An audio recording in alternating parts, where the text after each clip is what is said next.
كان قاعد ما فيش اي حاجه، وابنه تنه واقل تنه يستدرك فيه عايز يخرجه بره. قعدوا كانوا مع بعض هنا وخدوا بردك وجروا بردك هناك الشارع عندهم. كانش محمد عايز يروح وكان خارج اصلا، كان معزوم بره، كانوا يخرجوا بره لحد ما خدوا وداه عندهم في شارعهم. رابع يوم العيد يوم الاثنين الساعه 12 بالليل، وابوه قومه من وسطهم وراح دلق عليه جردل البنزين بشطب تنر ورمى عليه الولاعه.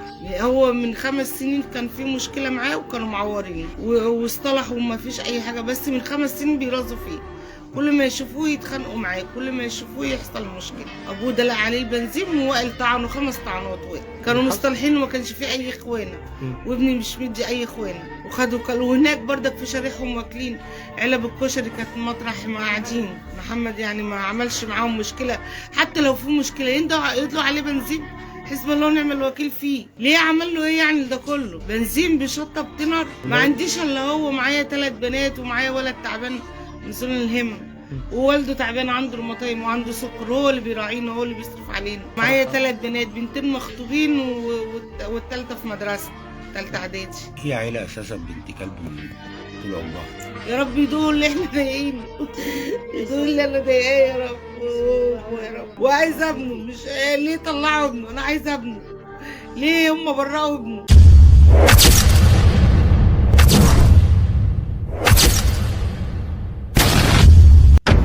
أهلا بيكم وحلقة جديدة من حلقات برنامجكم أضابير حجازي. الشاب اللي انتوا شايفينه على الشاشة ده اسمه محمد السروجي. الشاب ده اتغفل في الشارع، تمام، اتدلع عليه بنزين بالشطة، تمام، اتولع فيه وحي في الشارع، تمام، ولما جه يقاوم، جه ينجد نفسه وطفي نفسه بنفسه، تمام، اتسدد له 5 طعنات، تمام، والناس واقفه في الشارع بتتفرج. المشهد ده الناس شافته اللي انا بقول عليه، وبعد كده خدوه وطلعوا يجروا بيه على المستشفى القصر العيني، مستشفيات جامعه القاهره. قعد 8 ايام في العنايه المركزه بصرع الموت، وبعد كده تم وفاته في الحال. التفاصيل بتقول ايه، والقضيه دي يعني حدثت فين، وليه اللي عملوا في محمد عملوا في كده. كل التفاصيل من قلب الحدث جايبها لحضراتكم، ولكن قبل ما اعرض التفاصيل دي محتاج انوه عن حاجه مهمه. يا جماعه، اي حد بيشاهد الحلقه دي امانه في رقبتك امام الله يوم الدين. شير، تفاعل مع الحلقه، تمام، عشان صوتنا يوصل والحلقه دي توصل لاكبر عدد من الناس، علشان حق الشاب ده يرجع. لان معلوماتنا بتقول ان القاتل الرئيسي، المتهم الرئيسي حاليا في الشارع، بعد ما تم ضبطه من قبل الجهات الأمنية تم إخلاء سبيله بكفالة. فهنا الأهل ليهم يعني سؤال ومحتاجين عليه إجابة. بيقولوا ده أبو الولد ده بيقول أنا اللي قتلت، والولد ملوش دعوة، مع إن الولد شريك أصيل في الجريمة. إزاي يخرج ويمشي في الشارع وابننا ضاع؟ حق ابننا فين؟ ولكن ده مش شغلنا، في جهات تحقيق هي اللي هتتوصل للأمور دي، ولكن أنا حبيت إن أنا أشارك حضراتكم بكافة التفاصيل. طب تعالوا بقى نشوف التفاصيل بشكل دقيق بتقول ايه. في البدايه القضيه دي حدثت في محافظه الجيزه، بالتحديد بولاق الدقرور، تمام. رابع يوم العيد الجريمه دي تمت. طب احنا عارفين ان اي حد بيرتكب جريمه بيبقى في سبب دافع يخليه يعمل كده. لما جينا نسال يا جماعه ونشوف السبب الدافع، رجعنا 5 سنين ورا. 5 سنين محمد السروجي ده، الشاب اللي عنده 22 سنة اللي انتوا شايفينه على الشاشة ده، تمام، في شخص اسمه ياسر في المنطقة. الشخص ده هو معدي بيسلم على محمد قال له، هو بيقول لمحمد ازيك يا محمد، ازيك يا سروجي. فمحمد السروجي قال له ايه، ازيك يا ياسر. ما قالوش ازيك يا عم الحاج ياسر. يعني كل الاختلاف ان ازاي محمد ينده على ياسر ده باسمه، ما قالوش ازيك يا عم ياسر. حصلت خلافات، راح المعلم ياسر ضرب محمد، قعدوا مع بعضهم، حبوا يتصالحوا ما تصالحوش، راح محمد واخد حقه وعور ياسر ده زي ما ضربه وعوره. ده الكلام اللي بيتقال. يعني هو ياسر عوره؟ ايوه عوره. الكلام ده من 5 سنين. ياسر عور محمد ابتدى يرد له التعويره، والموضوع انتهى بمجلس عرفي او قعده صلح ما بين الطرفين، والطرفين اتراضوا، ومن المفترض الموضوع انتهى. احنا بنتكلم على حاجه من 5 سنين. اخو ياسر ده اسمه قذافي، مخلف ولد اسمه وائل. احنا بنتكلم ان احنا للاسف ممكن نقعد نتصالح ويكون في قلوبنا بلاوي من بعضينا. يا عم ما انت قعدت اتصالحت ليه؟ لما انت مش عاجبك الحكم ومش عاجبك الصلح من الاول وافقت بيه ليه؟ الناس بتضحك على بعضيها. المعلم قذافي بقى ده كيف وكيف يبقى عيل من دور عيالي ويضرب اخويا ويعوره اللي هو ياسر. طب عايزين بقى ننتقم من محمد السروجي ده، نعمل فيه ايه؟ نموته. انتوا متخيلين اللي انا بقوله؟ مش هنمسكه بمكان ونعوره او هنعلم عليه، او مثلا هنعمل منه شرشوبه في الشارع نكنس بيه الشارع عشان يكون عبره لغيره، والكلام ده احنا مش بنرجح. بس وصل الموضوع بقى ان احنا بنفكر في الموت. نموته ازاي؟ تعالوا بقى نشوف الخيانه. ان واحد يكون في الشارع واكل كشري واستدرجوه وائل ده يروح يندى على محمد السروجي ده وقاعد مع اصحابه في الشارع رابع يوم العيد يوم الاثنين الساعه 12 بالليل تمت الجريمه. يستدرجوا المعلم وائل وبعد كده محمد يمشي معاه يقعدوا ياكلوا كشري مع بعضيهم، ويطلع المعلم قذافي ده اللي هو ابو وائل مع جيركن بنزين مخلوط عليه شطه، ويطلع يغفل محمد السروجي وقاعد مع ابن وائل ويساكب عليه يغرقوا باللغه العاميه بتاعتنا احنا البنزين ويولع فيه.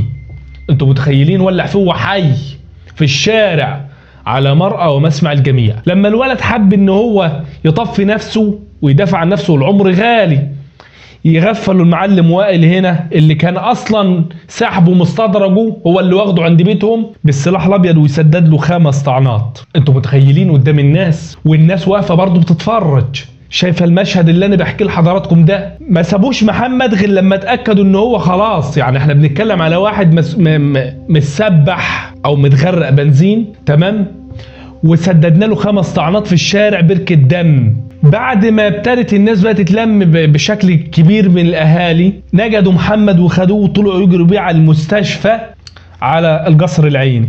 قعد محمد في العناية المركزة 8 أيام. طب أنا هعرض لحضراتكم دلوقتي صورة من داخل العناية المركزة لمحمد وتشوفوها. شوفوا الشاب عامل ازاي داخل العناية المركزة من كتر الحروق اللي في جسمه، والصورة قدام حضراتكم على الشاشة. قعد 8 أيام محمد وتم وفاته. طبعا اتحرر محضر، بنشكر الجهات الأمنية والمعنية، تم ضبط الأب وتم ضبط الابن. الشيء الغريب بقى في الموضوع ان ام المجني عليه بتقول ان ابن وائل ده ابن المتهم اللي هو شريك اصيل اللي هو طعنه 5 طعنات في الشارع تم اخلاء سبيله بكفاله. والاب بيقول امام وكيل النيابه او امام رئيس المباحث ان ابني ملوش علاقه بالموضوع ده، انا اللي قتلت الولد وانا اتعدم ما عنديش مشكله، بس ابني ملوش علاقه. طبعا ده حسب كلام الام، والولد حاليا في الشارع. انا بحب اطمن الام واقول لها ان احنا في دوله قانون مش في غابه، وبالنسبه للمتهمين هيتعاقبوا ويتحاسبوا وهينالوا العقاب الرادع. التعقيب بتاعي بسيط خالص عشان نكون يعني معلش منصفين ونكون بنتكلم على ميه بيضه زي احنا ما بنقول، يعني مش هنقعد نجامل بعضينا. دي مشاجره، اي نعم في نيه اهي، بس اي محامي هيشتغل على القضيه يقدر يثبت للمحكمه ان دي مشاجره ومفيش نيه، مع انه وراه استضربوا واخدوا عند بيت وموكلوا كشري ومغفلين الولد. بس هنا المحامي بشطارته هقول لك مفيش نيه للقتل، ده مشاجره ومعلش من 3 ل 7 سنين، والولد ده اللي هو محمد يعوض على ابوه وامه ربنا. اول هم محمد ابوه مريض سكر، والدته ست لا حول لها ولا قوه، تمام.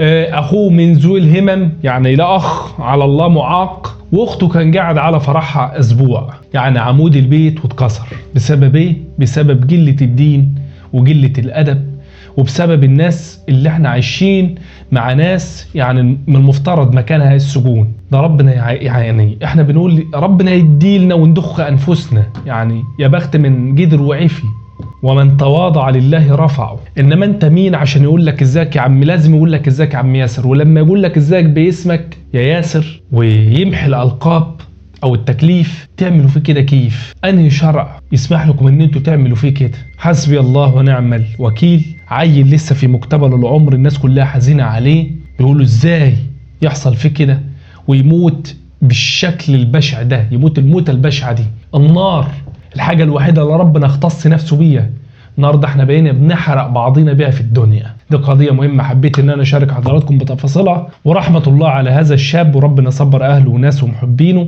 واشكركم على حسن المشاهدة، واخيرا الى اللقاء. الى هنا نصل الى نهاية قصة اليوم من أضابير حجازي. نود التنويه أن هذا المحتوى يعرض بهدف التوعية والعبرة، وليس للتشهير أو الترويج لأي سلوك مرفوض دينيا أو اجتماعيا.